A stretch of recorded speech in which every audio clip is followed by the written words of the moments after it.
First time yako kuita bonde wakaitira pa Freeman. Pasad pe road udai makalesa no pasi pa 12 ni pa road.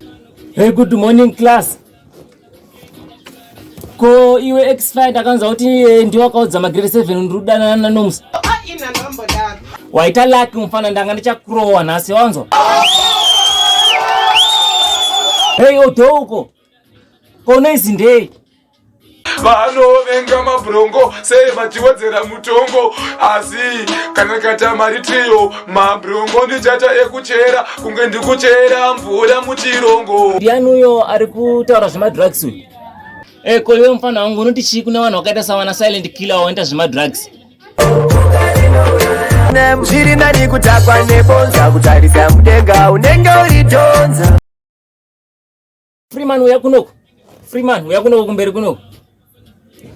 First time yako kuita bonde wakaitira pa Freeman. Pasad pe road udai makalesa no pasi pa 12 ni pa road. Ko manga muri wangani vanhu vaita musikanza wapachikoro ipapo. Ndipe vanhu 3 chete. Kusanganisira newe wacho. Inini akevi, Sly na kevi, right?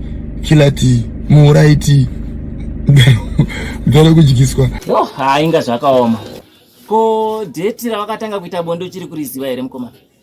Simusova 17 June. Ya.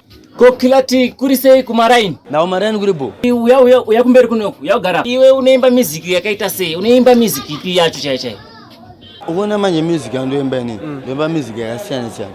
Ndinoimba music yanyanya yemugeto because nini ndakakuriraji mugeto. Life yangu ndiye mugeto. Kilati fona kumba kwako wanzi pane munhu ari kuda kudya machips yako, pane message yapinda foni mangu. Hello. Wandomosvika adya machips angu. Ari kubva pamba ipapo izvozvi. Kaudze kasabate box iroro. Ngangosvika musina machips momo ndasiyana maverenga. Ndasiyana maverenga ndomaziva. Ngangosvika musina chete ari kubva ipapo. Ko chii chaungada kuti ndiudze vavengi vako kana ndasangana nawo?